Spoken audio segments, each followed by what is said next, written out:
Hai guys, selamat datang di YouTube channel Naksir Sneakers. Kali ini di tangan gue ada sepatu Adidas AS1 Low, dimana ini pastinya jadi sepatu basket yang udah gue tunggu-tunggu.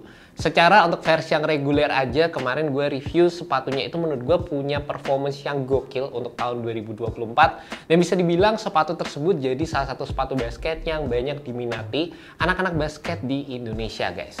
Sekarang untuk versi terbarunya tuh Adidas nggak cuma ngasih kita versi yang cuttingannya itu lebih pendek, tapi ada beberapa perubahan yang menurut gue tuh patut untuk dipertanyakan. Karena menurut gue tuh gini ya guys, untuk perilisan sepatu yang low ini, Adidas bisa aja nggak melakukan perubahan-perubahan tersebut, tetap bakal bikin sepatu ini jadi sepatu yang enak. Tapi Adidas kayak ngelakuin perubahan-perubahan yang ya kayak ngasih step ekstra aja gitu guys. Yang pertama, sepatu ini tuh kalau yang versi sebelumnya menggunakan full length boost cushion, di sepatu ini kita akan mendapatkan teknologi boost yang bisa dibilang sih lebih update ya. Di sepatu ini di bagian belakangnya kalian bisa lihat ada tulisan light boost, dimana secara setup cushionnya sepatu ini menggunakan tipe light boost yang terisolasi di bagian heel sama di bagian forefoot sepatunya. Jadi nggak dibikin full length kayak yang versi sebelumnya. Dan di sepatu ini kalian bisa lihat di bagian tengahnya ini juga secara penggunaan tooling midsole atau chassis yang ada di sepatu ini diubah lagi, dan di sini kalian bisa lihat ada foam yang terekspos di bagian tengah sepatunya. Sekali lagi, ini menurut gue sebenarnya perubahan yang nggak perlu dilakukan oleh Adidas. Jelas pastinya juga nambahin cost produksi juga, tapi tetap dilakuin sama Adidas gitu guys di perilisan sepatu ini. Dan ternyata first impression gue sewaktu nyobain sepatu Adidas AS1 Low ini dengan adanya beberapa perubahan yang ditawarkan, gue nggak nyangka guys, sepatu ini tuh ternyata feel-nya bisa dibilang malah lebih nyaman dibandingkan dengan versi regulernya. Implementasi dari light boost-nya itu berasa enak banget, meskipun balik lagi ini terisolasi jadi cuma di bagian heel sama forefoot, nggak full length dan lain sebagainya. Tapi feel-nya menurut gue sih tetap dapat memberikan sensasi yang nyaman sewaktu dipakai. Gue juga baru inget ya, setelah dipakai di lapangan, talinya itu gampang copot guys. Karena gampang copot atau kendor, kuncian di area heel ini bisa kena dampak juga. Kalau saran gue sih tinggal di double lace aja sebenarnya, dan kalau udah gini sih fitnya menurut gue oke banget ya, true to size. Tapi gue malah ngerasa ini juga lebih bagus gitu dibandingkan dengan versi regulernya. Itu jadi bagian yang menurut gue juga salah satu yang agak membingungkan sih.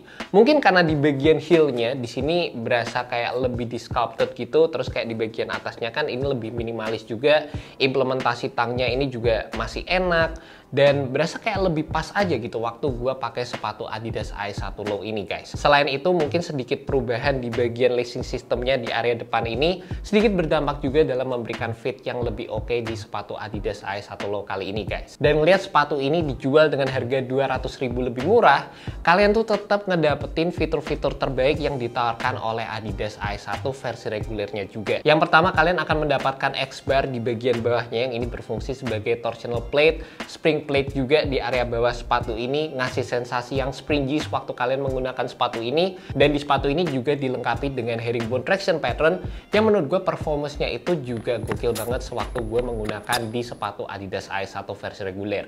Mungkin dari sisi implementasinya memang nggak terlalu cocok untuk digunakan di lapangan basket outdoor, terutama yang kasar, tapi secara performance-nya sepatu ini tetap dapat memberikan fitur-fitur yang menurut gue sih gokil banget untuk digunakan sewaktu gue main basket guys. Bayangin aja guys, fitur-fitur yang tadi gue sebutin ditaruh di sepatu basket yang harganya 1,7 tuh menurut gue tuh bakal berat untuk brand-brand lain bersaing gitu guys. Ada torsional plate, terus ada heel cushion, forefoot cushion, build sepatunya tuh kokoh, nggak main-main. Itu menurut gue sih gokil banget sih rilisan Adidas yang kali ini guys. Selebihnya untuk bagian uppernya sendiri menurut gue sih nggak terlalu banyak perubahan yang ditawarkan oleh Adidas, dimana dari sisi penggunaan material textile buildnya sendiri menurut gue sih ini agak kaku, terutama di bagian atasnya sini. Dan juga sepatu ini masih dilengkapi dengan rubber chassis untuk bagian samping-samping sepatunya, yang menurut gue ini sedikit membutuhkan break-in time sewaktu kalian menggunakan sepatu ini guys. Yang gue suka untuk sepatu Adidas AS1 Low ini, chassisnya meskipun penggunaannya terbuat dari material rubber, tapi ini tuh nggak sekaku dengan rubber yang kita temukan di sepatu Adidas Hadron Volume 8. Untuk detail di sepatu AS1 ini, kalian bisa lihat di bagian rubber frame-nya untuk area samping.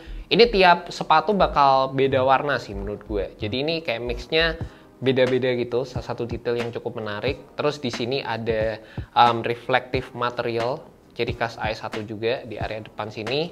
Sama di bagian sini ada logonya Anthony Edwards juga guys, di bagian tangnya.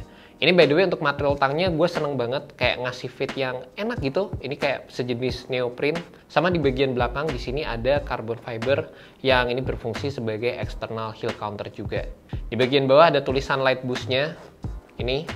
Terus di bagian bawahnya lagi untuk area outsole, kalau kalian lihat di sepatu Adidas AE1 versi reguler, bagian yang bolong-bolong ini itu biasanya kelihatan boost yang ke-expose guys. Cuma di sepatu ini karena implementasi boostnya diubah sama Adidas, ini bukan boost yang kelihatan di sini. Banyak yang penasaran sama berat dari sepatu AE1 Low ini, dan di sini kita udah siapin timbangan.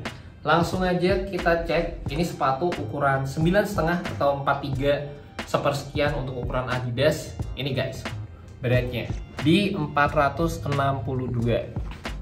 Tuh. Kalau menurut gue ya, untuk sebuah sepatu basket, biasanya range 400 sampai 500 tuh masih bisa dibilang standar lah. Di atas 500 itu berat, tapi di bawah 400, 300 sampai 400 itu menurut gue jadi sepatu basket yang ringan. Nah, sepatu ini menurut gue emang waktu dipegang gini berasa agak bottom heavy dari sisi build-nya guys. Dan kalau untuk sepatu basket sendiri ya, kalau buat gue sebenarnya nggak masalah berat atau ringannya. Tapi misalnya kalau dipegang gini aja berasa berat, tapi playability-nya itu oke waktu dipakai di lapangan, nggak berasa sama sekali, ya tetap bakal ngasih kenyamanan gitu guys. Dan untuk sepatu ini sebenarnya lumayan kebantu sama X-Plate di bagian bawahnya. By the way, buat kalian tertarik sama sepatu Adidas AE1 Low ini, kalian bisa cek aja langsung di website dari Foot Locker ataupun website Adidas Indonesia. Dan sepatu ini dijual dengan harga 1.700.000. And that's about it guys, initial review untuk sepatu Adidas AE1 Low. Secara first impression, gue ngerasa ini merupakan sepatu basket yang lebih baik dibandingkan dengan versi yang regulernya dengan harga yang lebih terjangkau. Gue salut sih, sekali lagi sama Adidas, dimana mereka tuh kayak nggak ngeluarin produk yang kayak main aman gitu guys. Mereka bener-bener ngasih perubahan dan ternyata bikin sepatu ini jadi makin asik lagi. Gimana pendapat kalian mengenai sepatu ini? Kalian bisa tulis aja di kolom komentar bagian bawah. Dan semoga video ini bisa membantu kalian dalam menemukan sepatu basket yang cocok. Alright guys, peace.